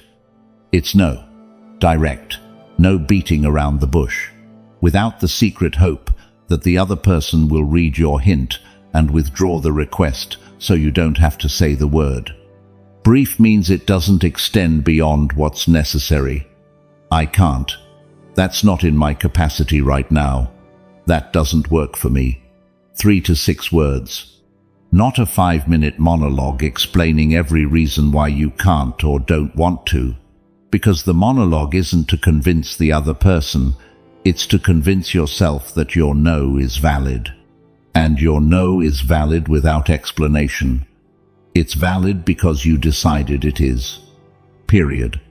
And the third characteristic, the hardest of all, the one that's going to take the most effort to implement. No justification. I can't is enough. You don't need to add, because I have a dentist appointment, or because I'm not feeling well, or because I have another commitment. Those justifications aren't necessary, and they're dangerous for two reasons. First, they give the other person the opportunity to dismantle your justification. A dentist appointment? What time? Because this is early, you could come before. You're not feeling well, but it's nothing serious, right? You could make the effort. Every justification you give is a door you open for negotiation. And in a negotiation, the person without boundaries always loses because they don't have the practice or the will to hold their position under pressure. Second, justifications reinforce the belief that your no needs an external reason to be valid, as if your decision on its own weren't enough. As if you needed an acceptable excuse to have the right to reject something. That's false. Your no doesn't need a reason the other person considers valid. Your no is valid because it came from you. Because it's your choice. Because it's your prohairesis in action, and prohairesis answers to no one. Practice these phrases until they feel natural. No. Thank you. That's not going to be possible. I'm not available for that. I appreciate you thinking of me, but I can't. No, with nothing behind. It. No explanation, no apology. Without the nervous smile that gives away that you feel guilty for exercising your most basic right as a human being. Now let's talk about the guilt, because the guilt is going to show up, inevitable as gravity, relentless as a debt collector, knocking on your door the day after you decided to live for yourself. Guilt is the most effective weapon the world uses against people who start setting boundaries. It is the most refined mechanism of social control that exists, and it appears immediately after the no, even before you finish saying it.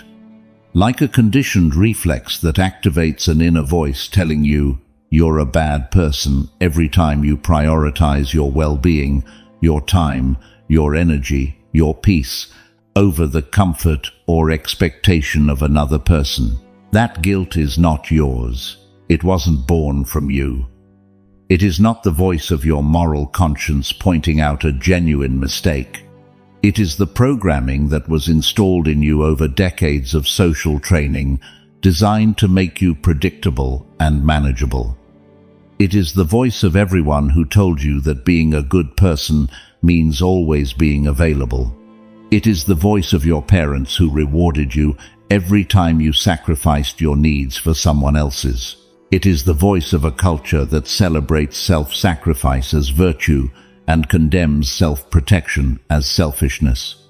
It is the false equation we dismantled in the fourth lesson of this episode, running on autopilot inside your emotional system.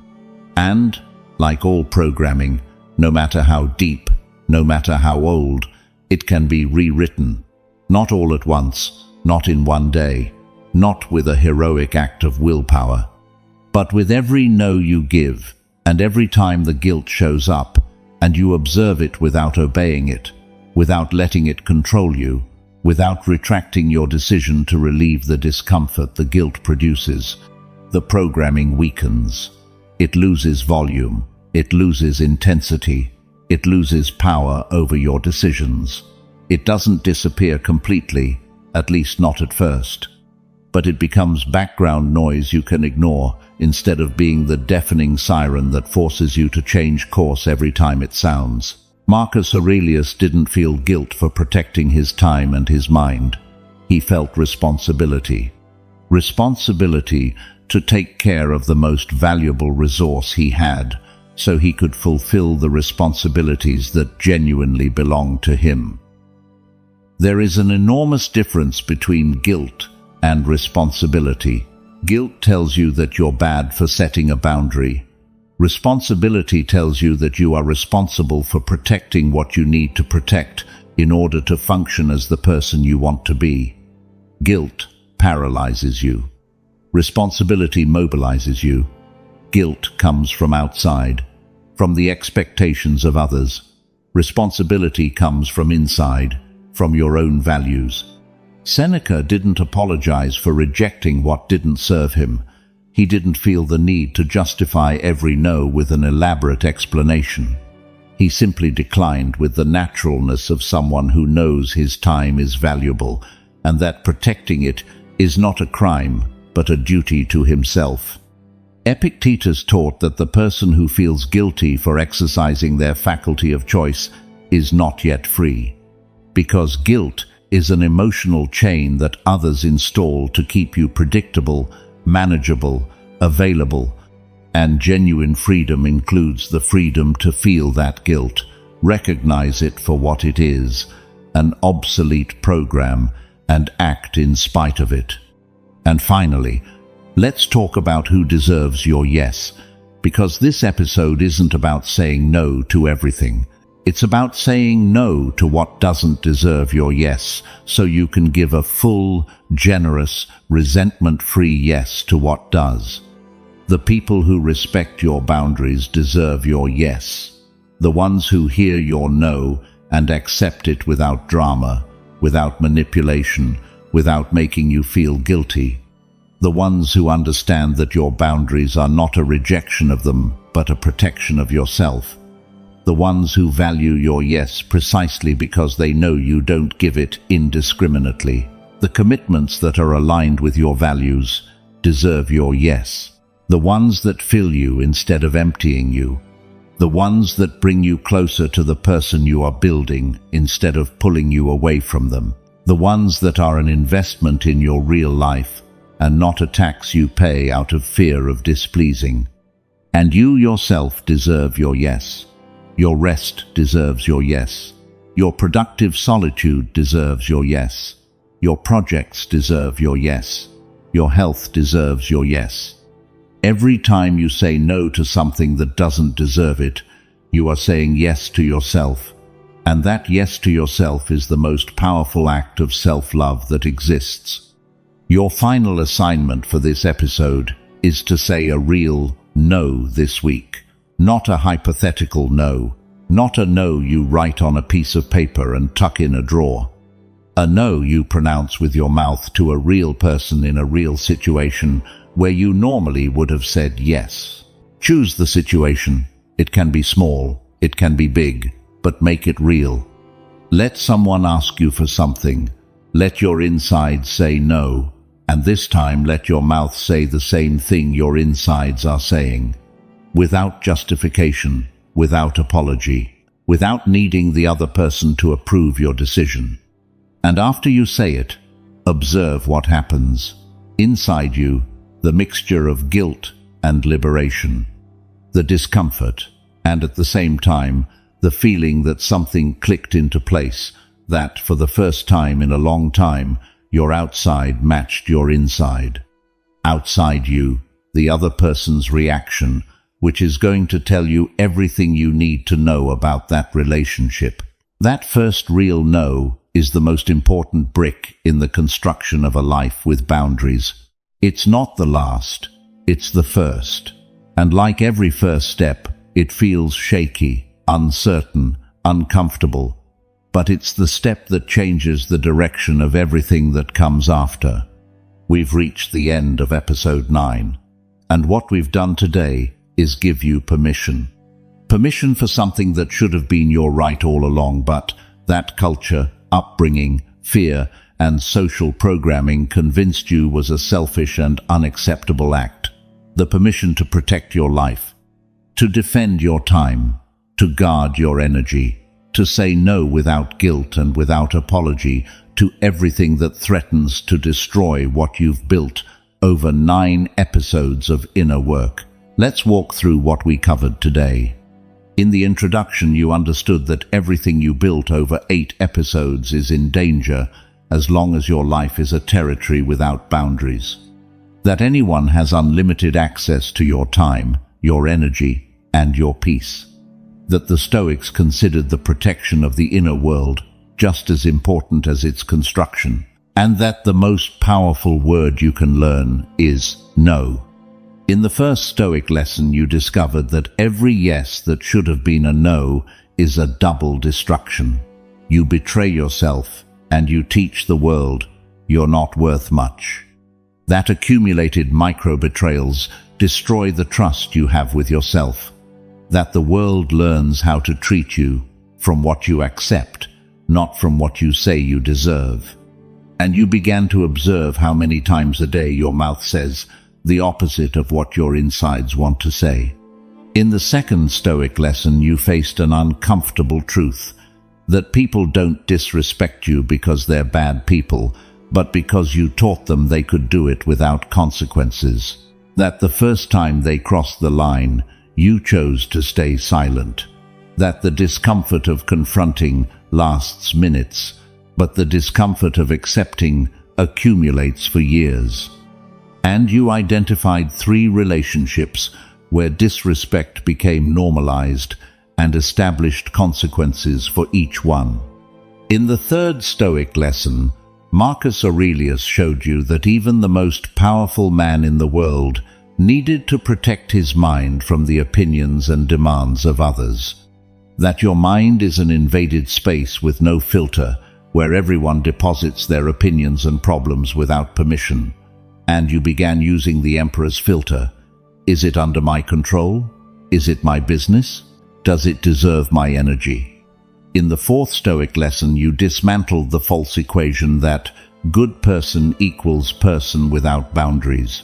You saw that equation turned you into a doormat, not someone who is respected. That there is a painful difference between being loved and being used.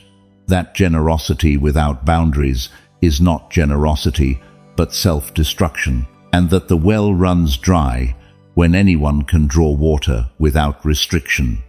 In the fifth Stoic lesson, you understood that a boundary is not a wall, but a door with a lock where you hold the key. That boundaries improve relationships instead of destroying them. That the only boundary that exists is the one that's communicated. And you designed 3 specific doors with their communication phrase and their consequence if someone pushes through them. In the sixth Stoic lesson, Seneca taught you that every yes to the wrong thing is a no to what matters. That time is an unrecoverable currency you give away with an ease you would never apply to your money. That the important things are silent, and the urgent but unimportant things are loud, and that the hidden no's behind your unnecessary yeses are always aimed at what matters most to you. In the seventh Stoic lesson, you confronted the fear of abandonment that rules your inability to set boundaries. You understood that the people who leave when you set boundaries are the ones you needed to lose. That boundaries are a natural filter that cleans up your relationships. That the previous episode eliminated the false premise that being alone is worse than being in bad company. And you identified a boundary you haven't set because you're afraid of losing someone. In the eighth Stoic lesson, you discovered that your chronic exhaustion doesn't come from what you do, but from what you agree to do without wanting to. That the energetic difference between what's chosen and what's imposed is brutal. That you live driving with the parking brake on because most of your day is occupied by unchosen activities. And you classified your week into green, yellow, and red to see the real number of hours you give away every week. In the ninth Stoic lesson, Epictetus revealed to you that the faculty of choice, prohairesis, is the most sacred thing you possess, and the only thing no one can take from you unless you hand it over. That you've been surrendering it voluntarily for years to people who didn't even demand it with force, that it's still intact waiting to be exercised, and you practice 3 conscious exercises of your right to choose. And in the 10th Stoic lesson, you learned the anatomy of an effective no, clear, brief, and without justification. That post-boundary guilt is installed programming that weakens with every no you give without retracting. That whoever deserves your yes is whoever respects your no. And you said a real no to a real person in a real situation.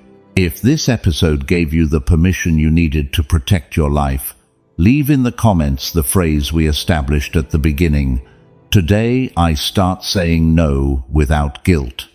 Share this episode with someone who lives exhausted because they say yes to everything, someone who has no boundaries and wonders why everyone uses them and no one respects them.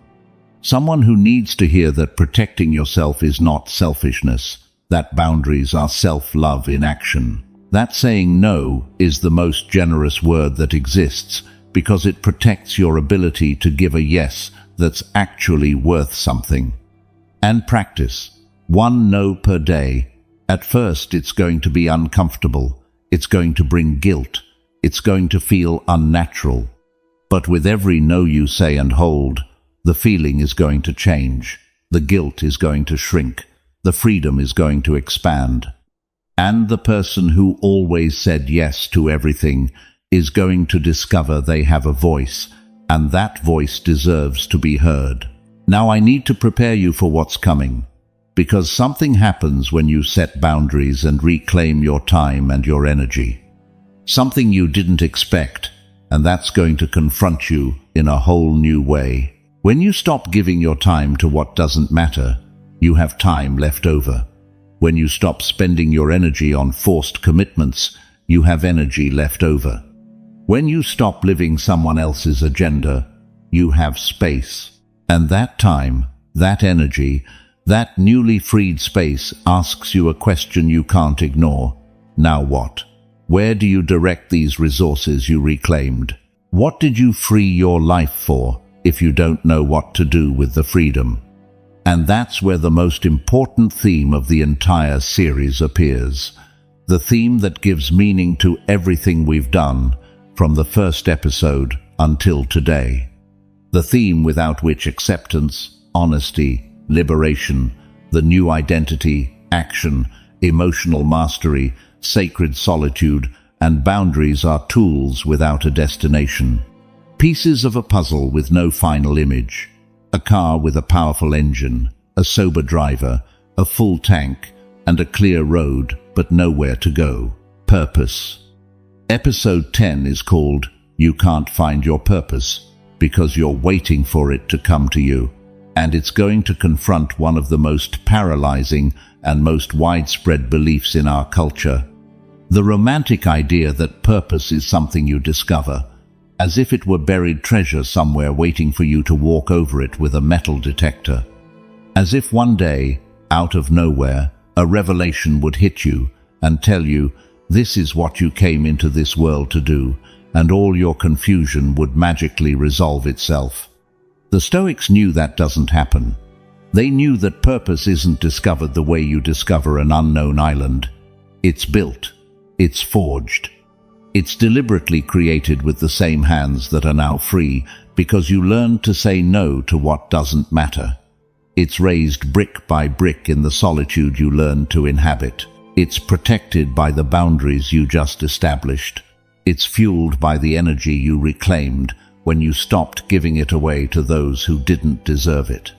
Now that you protect your time with firmness, now that your energy belongs to you for the first time in years, now that your boundaries guard your inner space like walls you chose to raise, the most urgent question of your life stops being, "How do I survive the day-to-day?" and transforms into the most important question a human being can ask themselves: what am I living for? This is Stoicism for winners. This is from lost to unstoppable. Today you learn to say no. Tomorrow you're going to learn what to say yes to. I'll see you in episode 10, with your boundaries firmly in place, with your energy reclaimed and ready to be invested, with your time freed from the demands that didn't deserve a single second of your existence, and with the urgent, unavoidable need to direct everything you freed towards something that deserves every second of the life that, at last, finally, after 9 episodes of deep work, belongs to you and only to you. Your voice matters here more than you think. Every insight you share strengthens and elevates this community, because this isn't just another space. It's a circle of people who choose to live with intention, with discipline, and with character. Each of you leaves a mark, and the reflection that receives the most support will be pinned as a banner of who we are. Not as decoration, but as a reminder of the kind of warrior who chooses to think, feel, and act with stoic clarity. Because this is a community that doesn't run from pain, it walks through it with courage. A community that doesn't look for cheap comfort, it seeks wisdom. A community that doesn't break under adversity, it turns it into strength. And if you've made it this far, it's because something inside you is already shifting. Something is waking up. Something is asking for more. So, before you leave, check the description. There you'll find the paths we created to help you keep strengthening your mind. They're not there by accident. Each one exists to help you go deeper, build inner resilience, and return again and again to that place within you where nothing and no one can take your peace. Subscribing isn't doing the podcast a favor. It's an act of respect toward yourself. It's choosing not to live on autopilot anymore. It's committing to think differently, to feel with more order, to live with more intention. Because every Monday, Wednesday, and Friday, we publish reflections designed to stay with you when life gets heavy, when your mind gets loud, when you need a reminder of who you are. Not following us means risking missing the one lesson you might need in the hardest moment. And if you choose to go a step further, if you choose to become a member, understand one thing clearly. You're not donating, you're sustaining a mission. Because of you, this flame stays alive. Because of you, we can keep spreading Stoicism as a refuge for millions who are fighting not to give up. Your support is what keeps this podcast alive, strong, and growing. You're not a spectator, you're part of the foundation holding this community together. I'll see you in our next Stoicism for Winners session, where we'll keep exploring the depth of Stoic wisdom applied to everyday life. In the meantime, dive into the recommended sessions in the description and continue your path. And until we cross paths again, don't forget this. You are the master of your perception, the guardian of your peace, and the warrior of your own battle. That is the legacy of Stoicism. That is the art of becoming invincible.